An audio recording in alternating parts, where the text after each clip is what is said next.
Hello, America. My name is Dylan John, and you are listening to Nature and the Nation.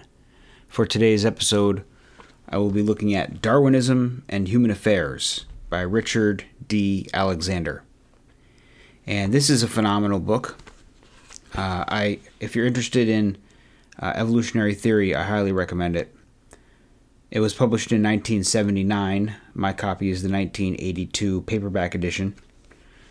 I don't agree with everything that he says in here, and I say that not as someone who's particularly knowledgeable about evolutionary theory. I'm not a scientist, but simply that there are other people, other evolutionary scientists, who have some different views from his. There's some aspects of evolutionary theory that are not entirely pinned down, and just looking at two different positions held by two different groups of evolutionary theorists, I tend to find that the other group, to which Alexander does not belong, has the correct position on a number of questions.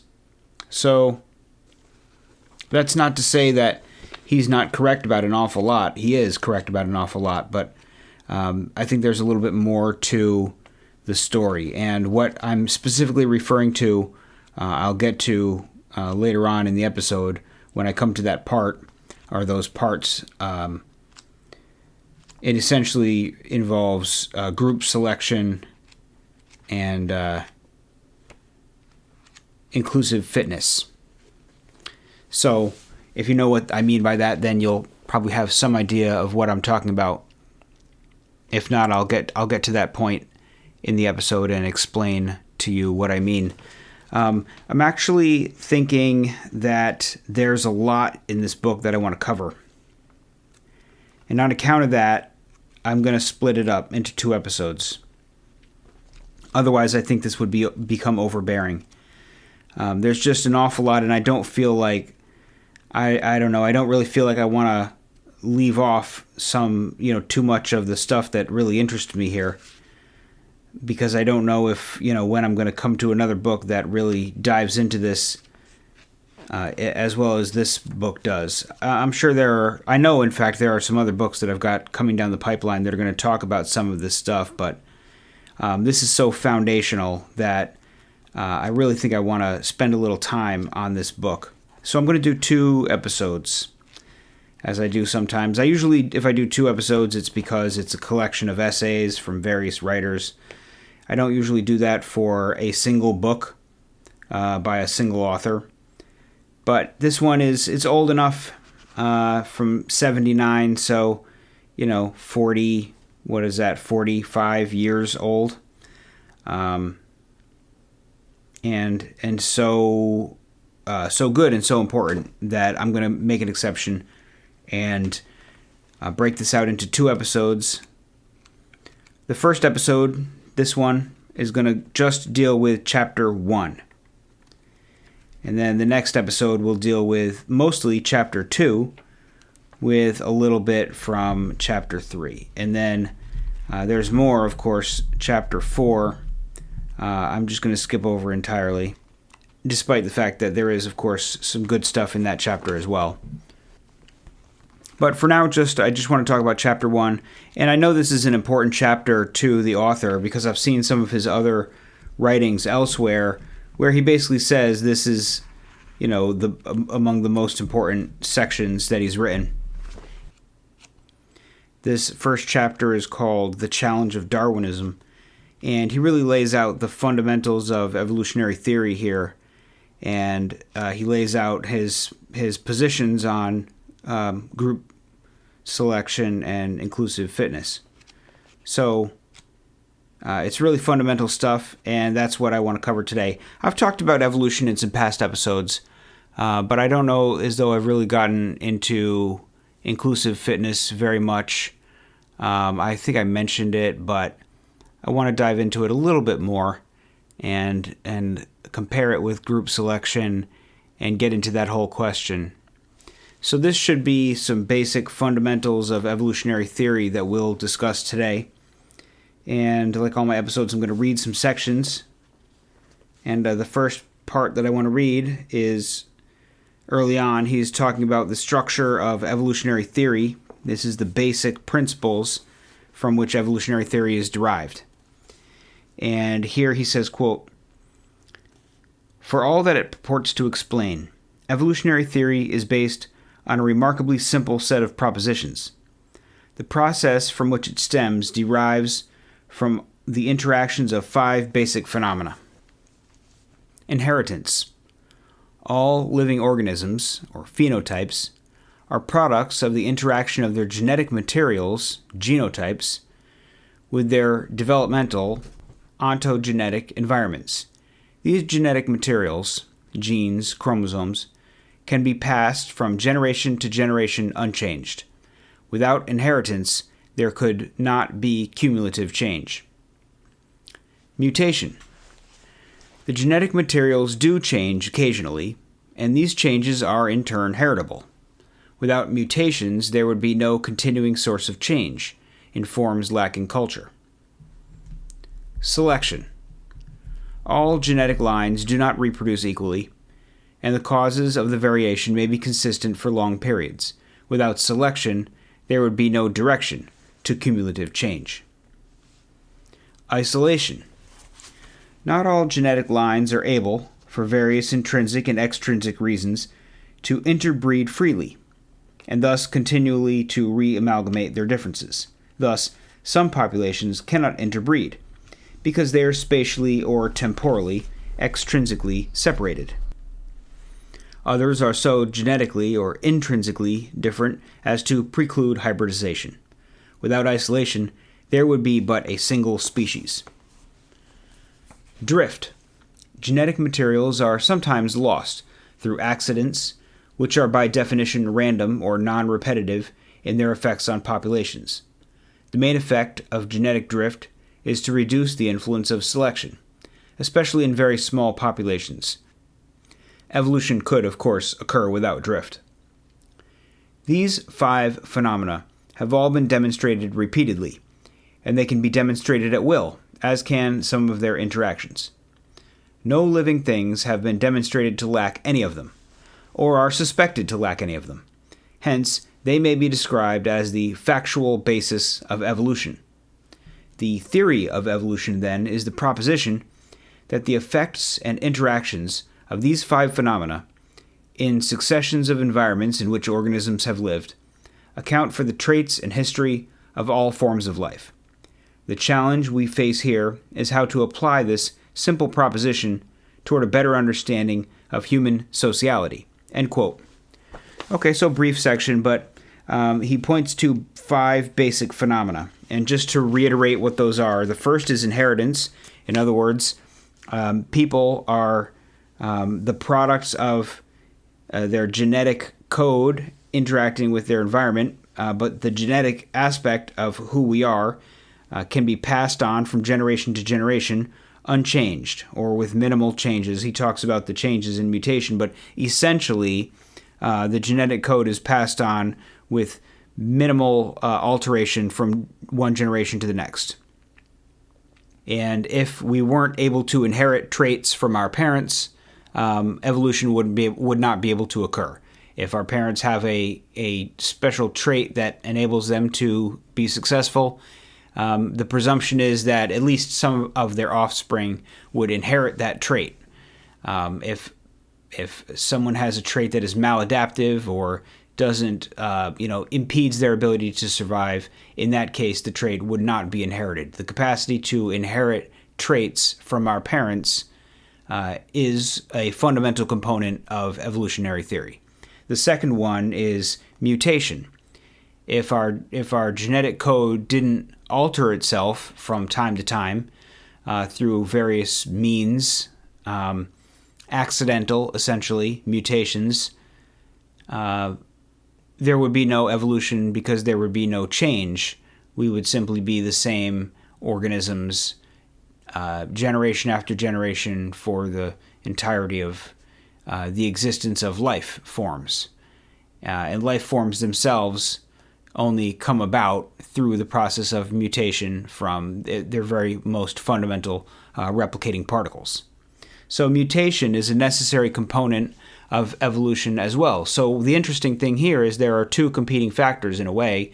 There's the capacity to pass on your genes unmutated to your children so they can inherit what you have, but there's also the necessity that sometimes the traits don't get passed on exactly in the same way and people are born with particular mutations.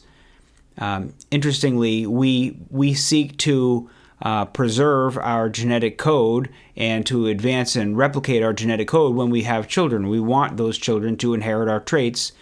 And yet evolution depends on children not entirely inheriting all of the traits of their parents. Evolution depends on mutation. The next one is selection, and this is the premise that not all genetic code has an equal adaptable quality. Some people will live long lives and procreate and have a lot of children, and some people won't. And there's a selection process. There's a test. Life and the environment in which we live in is constantly testing us. We're getting hunted by predators. We're getting infected by bacteria. We're trying to dodge falling boulders. We're trying not to get struck by lightning. We have an environment that's constantly threatening us. And some people make it to adulthood and some people don't. And some people are able to procreate and some people aren't. Or some people procreate more and some people procreate less. The sort of variability of survival is the selection process. There are gauntlets that we run through as living things. And there's a culling of the unfit. And that culling of the unfit is the selection process. Some people are selected by the environment to make it through on account of particular traits that they have that help them. And other people have traits that hinder them, and those people are not selected because they don't make the cut because they weren't able to survive the challenges of life. That's the selection process. Without selection, we would not evolve or change in any meaningful way. We would just sort of randomly, mutation would just be this random shifting, and there would be no development. There would be no increased complexity. There would be no functional attributes. So life as we know it depends on selection. And the last one listed is drift. And drift, interestingly, is not actually necessary for the evolutionary process, and yet it's something that is mentioned because it's obviously something that happens. Sometimes accidents occur and potentially good traits don't get passed on, or poor traits do get passed on. So there are additional factors that kind of pull us out of a strict evolutionary process when we have mutations that perhaps neither help nor hinder us, but nevertheless get passed on because of other extraneous circumstances. There's genetic drift. But genetic drift is not a necessary component of evolution, but it is something that is recordable and recognizable and actually occurs in the world. So that's the basis right there. Those are the facts of evolution, he says, and the theory of evolution is that the way these different facts interact with one another is such that it will cause species to become variegated. It will cause new species to arise, other older species to perhaps die off, or species to change and to evolve over time to fit the environment. That the theory that human beings evolved from some other species. At one point in time, our ancestors were different species, and now here we are as Homo sapiens. And that can be traced all the way back to, from a parent-to-child relationship, all the way back to the earliest forms of life. And the theory is basically that given these particular facts about human beings and genetics, there's really no other option but that natural selection would occur over time. And that can account for all aspects of life on Earth. And presumably all aspects of life anywhere in the universe would be subject to, or in some way the product of, evolution, because evolution is simply the basic mechanism by which change occurs in the world, whether it's life forms or other sorts of changes. It seems like there's some kind of something similar to evolution occurring whenever any entity is in a scenario that can fit the first four at least of those five, and most likely all five of those qualities. So let's move on. The second section I want to read is where he gets right into the meat of the issue that I want to talk about a little bit in this episode and upcoming episodes, and that is the issue of group selection. So here he says, quote, "In 1966, Williams published a book criticizing what he called some current evolutionary thought, in which he set out the general argument against group selection and chastised biologists for invoking selection uncritically at whatever level seemed convenient. Williams's book was the first truly general argument that selection is hardly ever effective on anything but the heritable genetic units or genetic replicators contained in the genotypes of individuals. Despite lingering arguments to the contrary, we can now say with conviction that Williams's argument against group selection was right. Lewontin began a systematic explanation of why this is so. He noted that, generally speaking, selection is more effective, or evolution more rapid, for units whose variants are more heritable, have more rapid generation or cycling time, and have greater variability among them. These attributes tend to characterize genes, chromosomes, and individuals, rather than populations and species. They also interact complexly, since greater heritability and rapid generation time both tend to reduce variability. Individuals in sexual organisms are the least heritable of the three units. Nevertheless, because of the complexity of individuals, the temporary integrity of the genotype during the individual's lifetime, and the potential of ontogeny, development or experience, to magnify in the phenotype the effects of genotypic variations, individuals are also the most variable of the three units. Selection, then, may be described as a consequence of differential reproduction of the genes of individuals, affected by different phenotypic performances of individuals, and it is evolutionarily or genetically significant whenever differences in performance owing to genetic differences correlate with differences in reproductive success." End quote. So what is he saying here? First of all, he's saying that group selection is this idea that was being sort of tossed around. He says that this fellow Williams, who wrote a book, and he chastised biologists for invoking selection uncritically at whatever level seemed convenient. So the idea here is that he's arguing against group selection. And the idea of group selection is that, say there are several flocks of birds. One flock of bird has some particular traits, and another flock of bird has different traits to it. It has a different sort of makeup, composition of genetic components that are common within this group.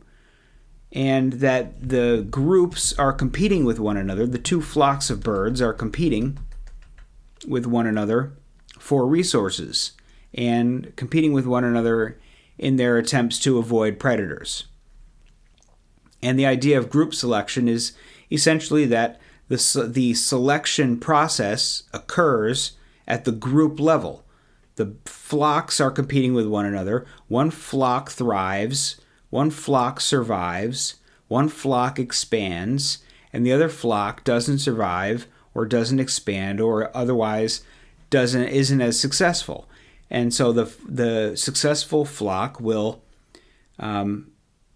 win over in the competition and may wind up splitting into two flocks if it gets too big, whereas the other flock that wasn't as successful may just die off or may dissipate.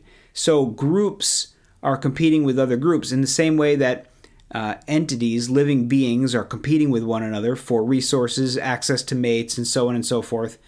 That we are as individuals are being selected, some of us succeeding and some of us failing. In the same way, groups can succeed or fail, and so groups are competing with one another and groups are being selected. The selection process occurs at the group level.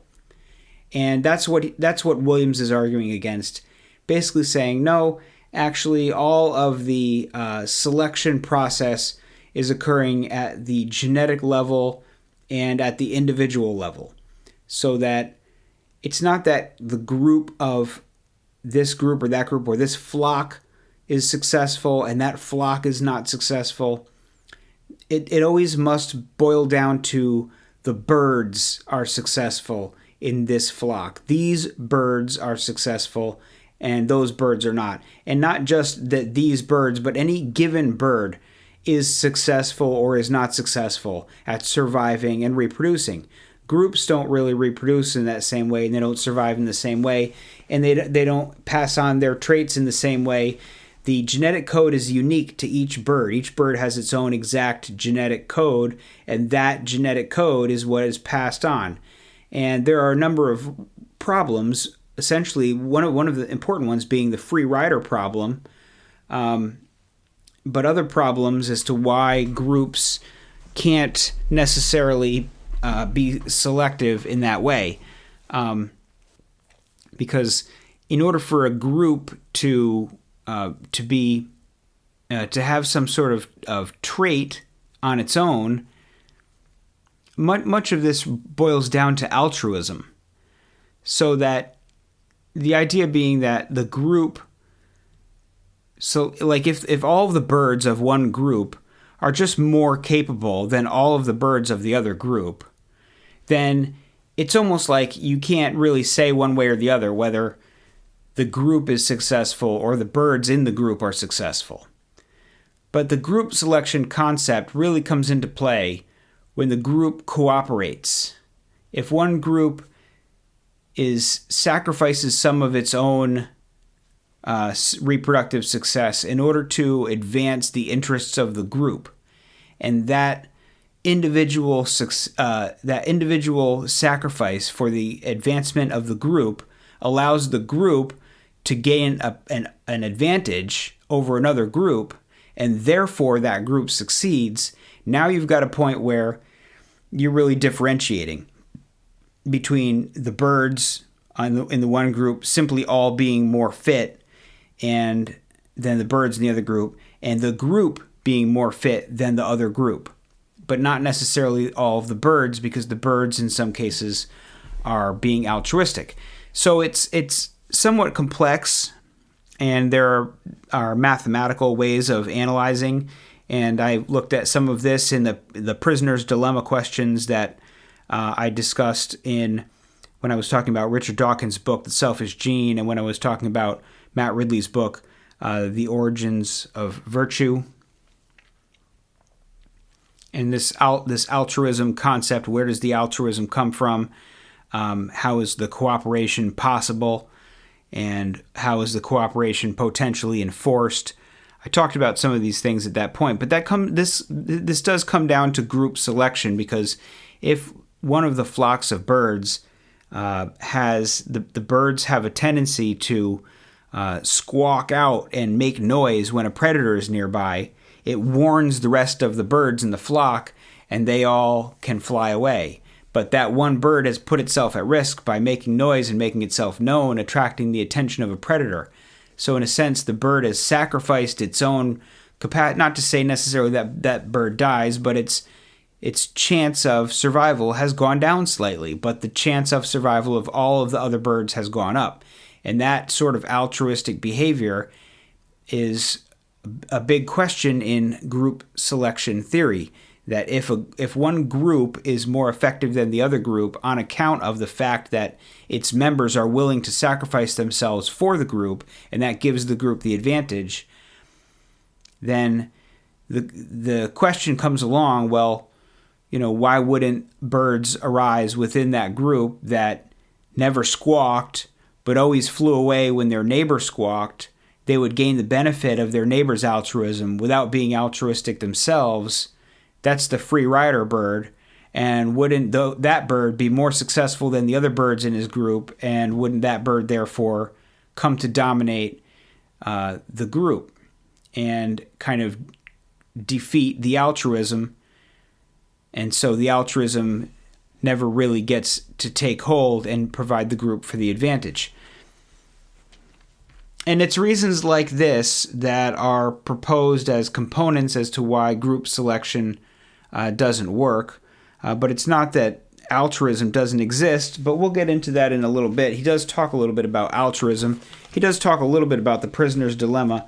I don't think that any of the sections that I'm going to read have to do with the prisoner's dilemma, but that is an important aspect of group selection theory. So let's move to the next section here. He begins to talk a little bit later about something called inclusive fitness. And this is important and is related to group selection. He says, quote, "Destruction of the notion that selection commonly results in attributes having evolved because they contribute to the welfare of the population as a whole raised questions about all behaviors that seem to be altruistic. Almost at the same time that group selection was being questioned by Williams, the alternative explanation for apparent altruism was also being generated. In two classic papers published in 1964, the British biologist William D. Hamilton developed a concept that he called inclusive fitness to distinguish it from what he thought of as Darwinian or classical fitness. Inclusive fitness is a simple idea. As humans, we are sexual and social organisms. As sexual organisms, we are able to reproduce only by helping or being helped by others. We do not fission and produce potentially immortal daughter cells. As social organisms, we tend to lead our lives embedded in networks of near and distant kin. The concept of inclusive fitness simply tells us that not merely our offspring, but any genetic relative socially available to us is a potential avenue of genetic reproduction. Fisher and Haldane evidently first discussed and quantified in rudimentary ways the idea that Hamilton was to develop a third of a century later. Fisher wanted to explain how distastefulness can evolve in caterpillars. If he had accepted that traits may evolve because they help the group, even if they diminish the reproduction of the genes of their individual bearers, he would not have been troubled by this phenomenon. He noted that most other means of defense, such as stings or disagreeable secretions and odors, can be explained by their beneficial effects on individuals, in which they're best developed. Because a tasted caterpillar is likely to die, however, it is difficult to understand how tendencies to be more distasteful than average could spread and cause an overall increase in distastefulness. Fisher next noted that distasteful larvae tend to travel in tightly knit sibling groups.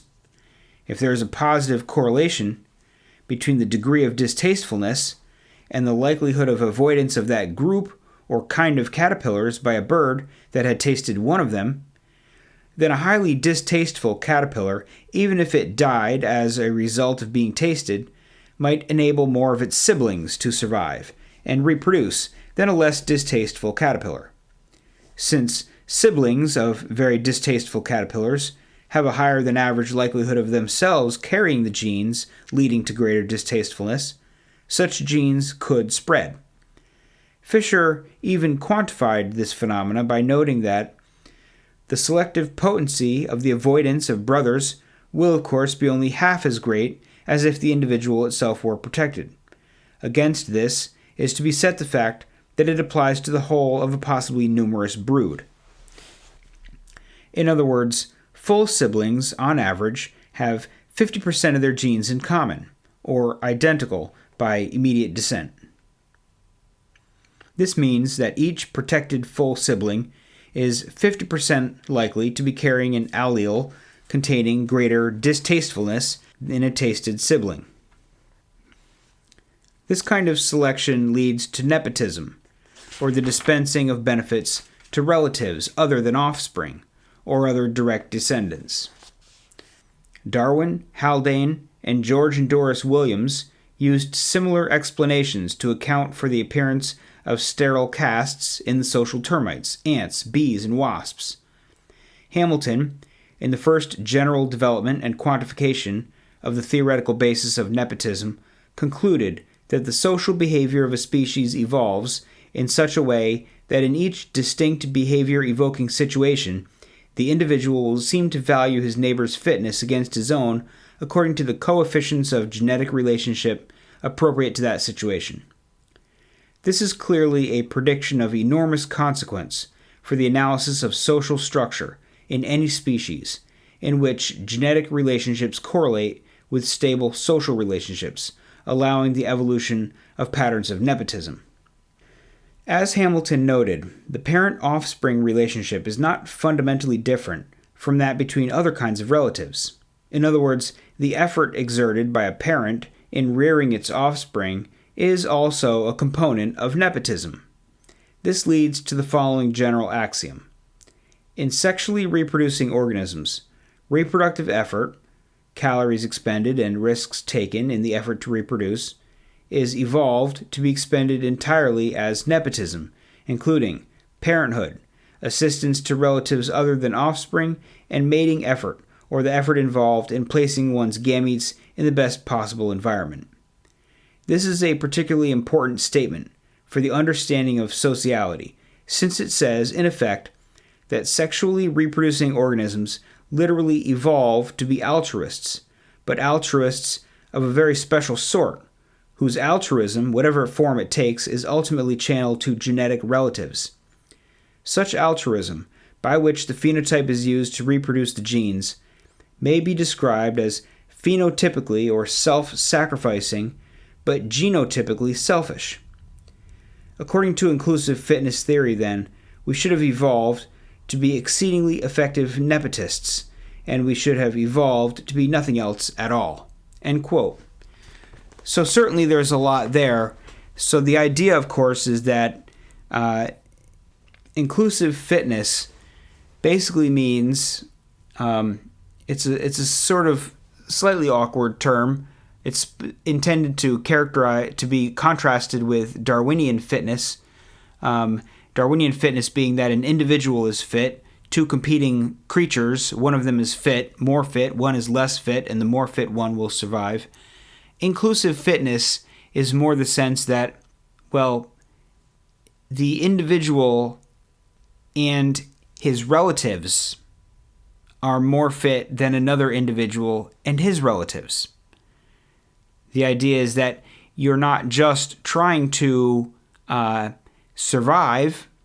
It's important to remember that because nobody really survives over the long term, none of us are going to live forever, that the particular qualities that we have, whether they're adaptive or maladaptive, aren't really all that relevant because no one will be inheriting those adaptive or maladaptive traits.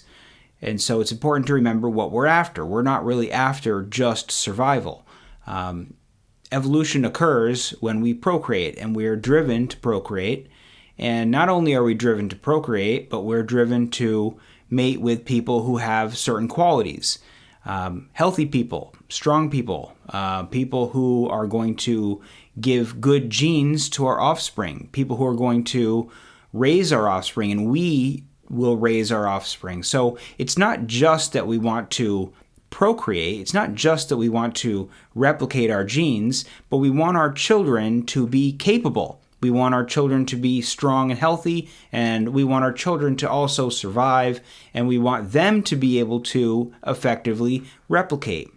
So what we want is for the genetic code to replicate and to continue replicating, and our genetic code drives us toward activities that will enable it to replicate over the long term.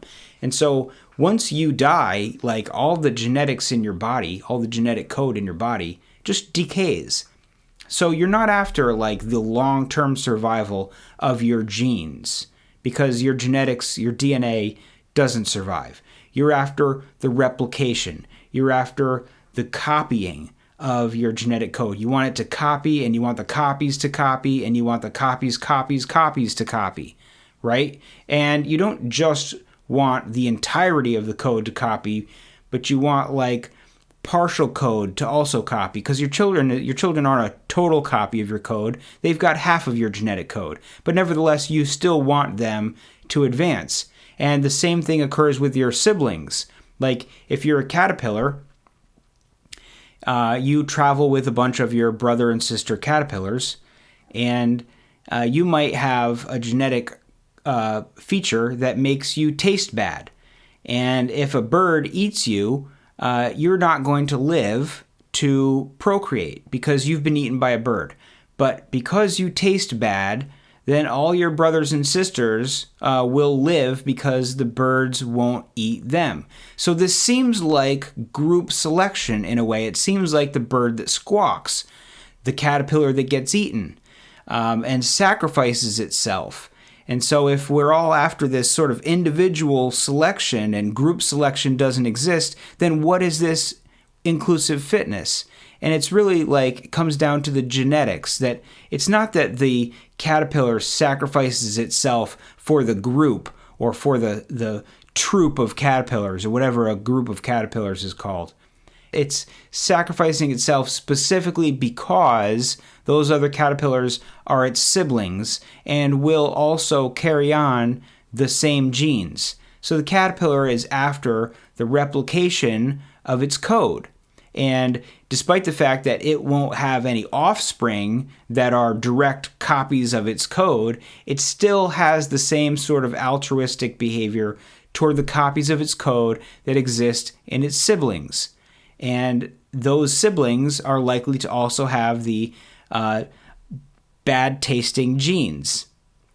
So that's how this sort of defense mechanism can propagate, despite the fact that the particular bad-tasting caterpillar doesn't get a chance to pass on those bad-tasting genes to its offspring. And so this is what's called nepotism, where an entity sacrifices of itself, in some way makes concessions in its own survivability in order to increase the survivability of its relatives other than just its offspring. And this diminishes by the distance of relation, so that you're less willing to make sacrifices for your cousin as you are for your brother, and less willing to make sacrifices for further and further distant relatives. And it's a gradient of how much you're going to sacrifice, but for your offspring or for your brothers and sisters, there's more willingness to be altruistic to these particular. And it's like not just, it's partly, the caterpillar doesn't try to taste bad. It's unconscious. It's just a genetic trait that it has. And in the same way, our behavior is genetically based in some degree. And so our behavior toward our children, raising our children, nursing our children, the things we're attracted to in mates, things that we're not necessarily choosing to do, but we're driven to do, our behavior is genetic, and our behavior is nepotistic. And it's our genes driving us to do that in order to facilitate their own replication. So the group selection and the inclusive fitness can look similar, but the point of this book is that they're not the same thing, and the group selection isn't really happening. What's happening is nepotistic behavior as people do things, consciously or otherwise, that enhance the replication of their genetic code or copies of their genetic code. So moving on from there, he does talk a little bit about the relationship between inclusive fitness and group selection. And he says, quote, "Despite the recent prominence accorded the view that the maximizing of inclusive fitness by helping the aggregate of one's relatives, or what Maynard Smith called kin selection, is a kind of group selection, this is a misleading, if not erroneous, view. Group selection thwarts the reproductive interests of individuals when these interests differ from those of the group. Kin selection is a way in which individuals further their genetic interests via other individuals who carry at least some of their genes. Kin selection not only may lead to the favoring of more closely over less closely related individuals within the group, but even when such discrimination is precluded, it is equivalent to group selection only when the reproductive interests of the group and all of its members are identical. Even in the evolution of distastefulness among sibling caterpillars, what is being saved is not the group as such, but the genes leading to distastefulness, wherever they may occur. Acts of altruism among related individuals might sometimes be appropriately termed group selection of genes that are identical copies of one another, but not of individuals, which are not. As Wade points out, and all of the above authors imply, to understand why genes such as those for distastefulness in caterpillars might spread, we must understand the structure of groups of caterpillars. Similarly, we must understand exactly how populations of genes are arranged in genomes if we are to understand how mortal individuals derived from those genomes can be the vehicles of genetic immortality through their effects on genic reproduction. Some of the confusion in this realm arises, I believe, because the complex and sophisticated models of group selection in the current literature, which attempt to explain when differential extinction of groups can override differential reproduction by individuals, do not justify the old, uncritical notion that the behavior of individuals must somehow be naturally directed towards saving or helping the group as a whole. That idea depended on an implicit assumption that conflicts of interest do not occur below the level of the group, population, or species. It is a defunct idea, better described as anti-selectionist than as group selectionist. It is important to realize this because many general treatments of human behavior by social scientists assume that individuals are just vehicles for the welfare of the society. A particularly clear example is the book Social Structure by the anthropologist George Peter Murdoch. The book is filled with profoundly important data and now regarded as one of the most important volumes on the behavior of the human species. Nevertheless, essentially every interpretation or conclusion is developed in terms of a function for the whole society.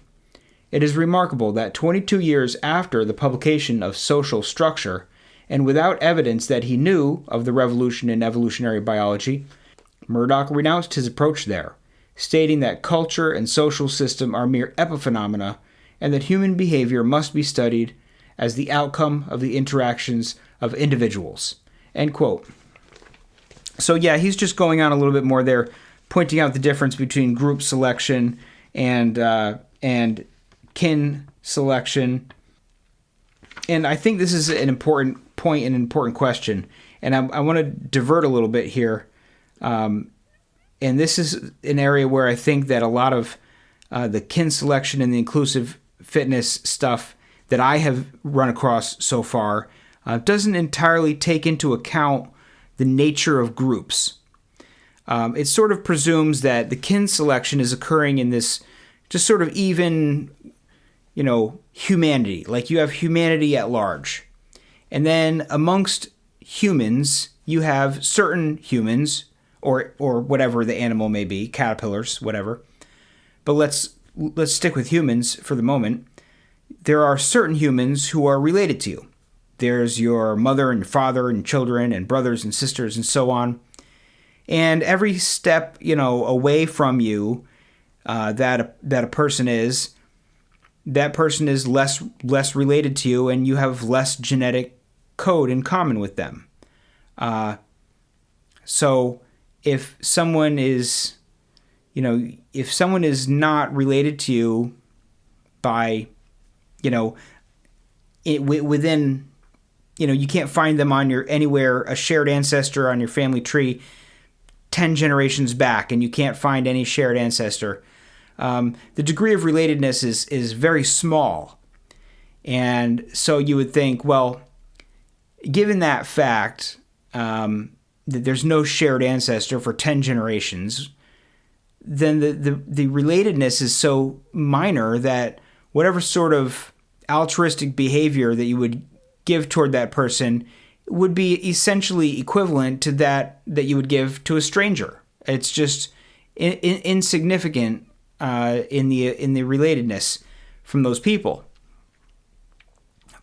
And that seems to be kind of the general synopsis that I've encountered of inclusive fitness, that it's just humanity at large, and then there's relatives of decreasing relatedness. But in reality, if you think about groups and the organization of people into sort of ethnic groups and tribal groups, I mean, you can remember the episode, The Rule of the Clan, and you can see how through much of human history we've been essentially tribal. Groups of people have traveled around and they have been cohesive groups, and there would be another group somewhere else that wasn't the same group. But then they might be clans, part of a larger tribe, and then there might be a set of clans at a great geographic distance away, that those sets of clans, and they're part of some other greater tribe. And there's this kind of hierarchical breaking down, separation of groups within groups within groups, right down to the nuclear family level, and like that. So, and I say this because, for example, if you are from Iceland and you look at if you take two random people from Iceland, selected at random, and you say, well, how related are these two people? You might find that you could go 10 generations back and you might find that they're not related at all. Or maybe you could only go 5 generations back. But the point is, there's some amount that you could go back, and then eventually, because they live in Iceland, you would find somewhere along the line, if you dig back enough generations, whatever that number is, you would find, oh, there we go, there's the shared ancestor. At some point, there's the shared ancestor. And so you could define how related they are by that shared ancestor, what percentage of genetic code they share. But then if you were to go another generation back further than that, you might actually find another relation. And then if you go another generation back and you go back another 10 generations past that, well, now you find, oh, there's this other connection and another connection and another connection. And if you go back enough generations, you find that they're almost the set of shared ancestors expands to like a huge proportion of their ancestors. At a certain level back, they're sharing almost the entire same set of ancestors if you go back far enough. And that's what sort of creates the fact that the people of Iceland constitute some sort of Icelandic ethnic group.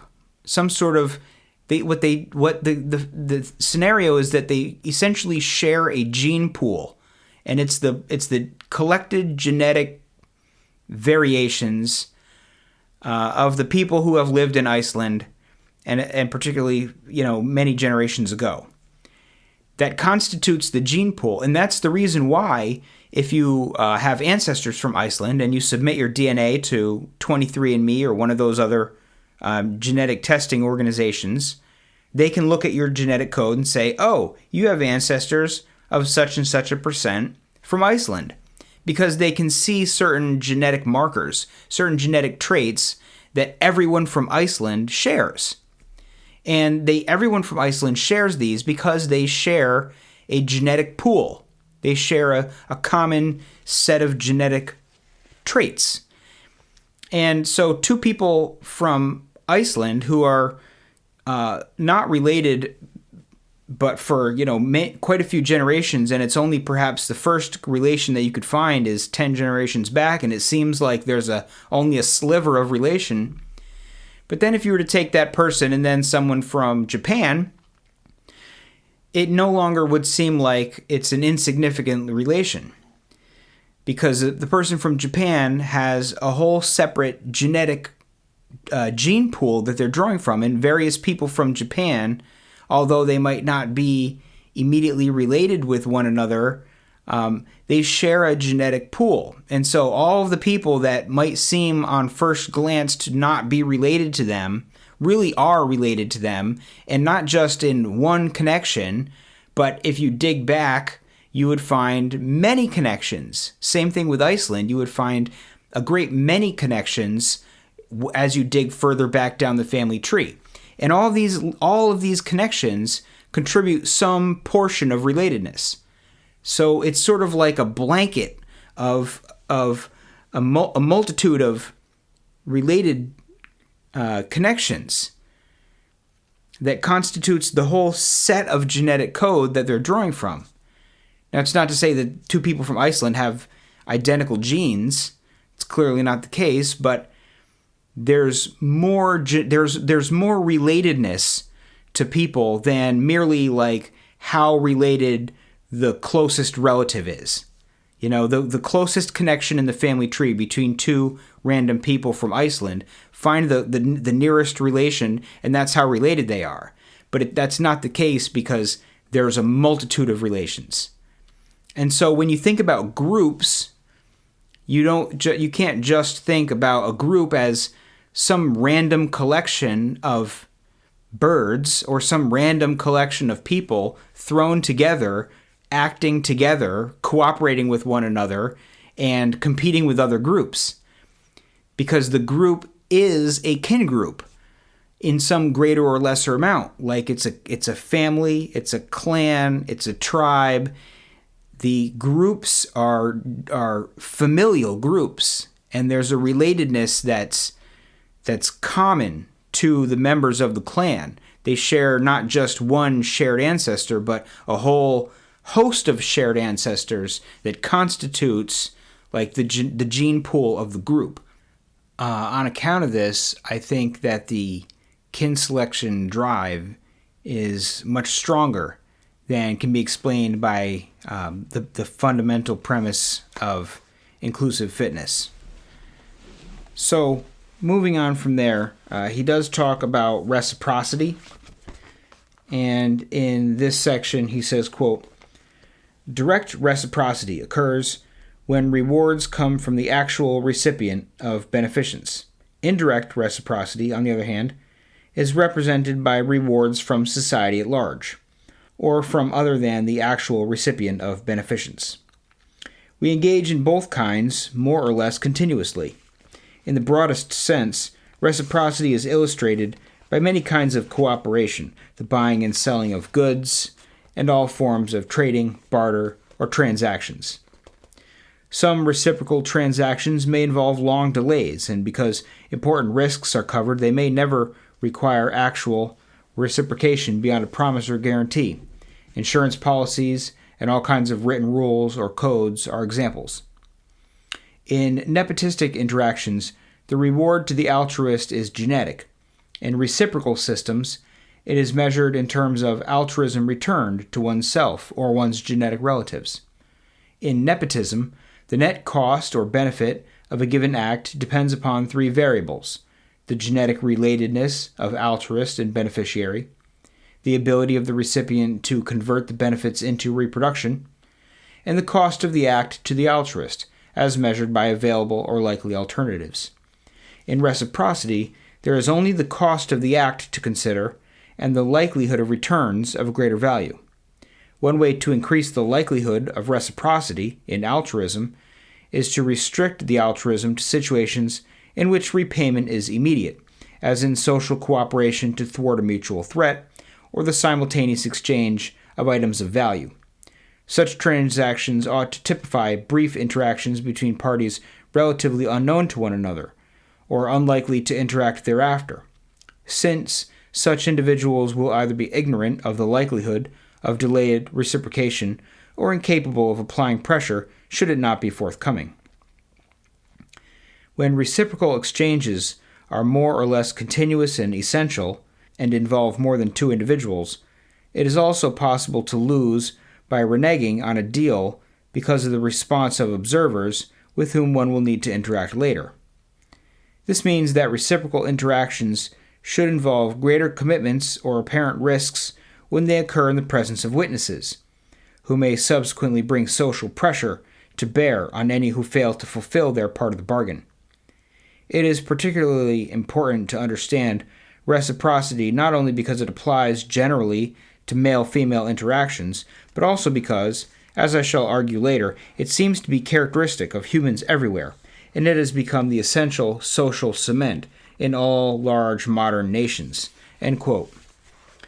So I don't want to get too into the reciprocity. I've already gone on at length about the inclusive fitness, but the idea here that it's we engage in reciprocity not just when we are going to get something immediately in return. I'm going to give you this, you're going to give me that, but when we can expect some sort of a general return from society, that someone somewhere in society will repay what I've done for this person here, and it might be a totally unrelated transaction, and I might never receive the payment, but the chance that I may would compel me to go ahead and provide the altruistic behavior. And the idea that when someone doesn't follow through on a commitment that they've made to be altruistic in the future, or to repay someone's favor now with a favor later, if I fail to repay that favor, there's some sort of social pressure. And I know I've talked about that in a previous episode. Those are the sorts of things that that social pressure compels people to be reciprocal, and that reciprocity is the social cement of all large modern nations. So the ability for people to sort of compel other people to follow norms and behave in a civilized manner and so forth and so on is what holds civilization together. Now, comparing selfishness and selfish behavior and altruism when understood genetically to be sort of genetically selfish, he says, quote, "If we are to carry out any grand analysis of human social behavior, it will have to be in evolutionary terms, and we shall have to focus our attention almost entirely upon the precise manner in which both nepotistic and reciprocal transactions are conducted in the usual environments in which humans have evolved their social patterns. That it has taken us so long to find this out is only a consequence of our never having been endowed by our genes with the capacity to develop, in our usual environments, sensory abilities enabling us to detect the genes themselves and to understand their mission. Those abilities came incidentally with science and technology, themselves incidental outgrowths of the nepotistic striving of the successions of our ancestors. So it is not surprising that Darwin could not answer the question, survival of the fittest what? For the what is genes, and groups of genes about which he knew nothing. Despite its philosophical impact, Darwinian evolution did not initially provide the solution to the age-old conundrum of whether humans really are hedonistic individualists or group altruists. Only knowledge of genes could tell us that, in fact, they are both, and yet neither. They seem to be individualists because each individual tends to behave according to his separate genetic interests, but each individual actually and literally uses or gives his life for others, who carry the copies of his genes. For 100 years after Darwin, biologists floundered over choosing, for organisms in general, between the same two anciently opposed views of humans. Now we can proceed from the knowledge that the unity of the individual derives from the ability of the tens of thousands of separately heritable genetic units making up its genotype to act in all of their separate interests equally by dispensing altruism to other individuals on the basis of the probability that such individuals carry any particular one of the genes of the altruist, on the probability that it is an offspring, a sibling, a nephew or niece, a cousin, or some other distinctive class of relative, carrying some particular proportion of the genes of a potential altruist. This I regard as a general theory of the individual, and as a theory of human nature. It is simple to state, and it resolves all the paradoxes inherent in previous theories, most specifically the question whether we are selfish individualists or group altruists.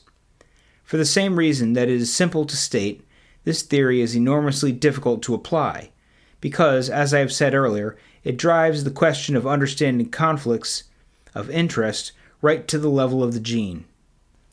End quote.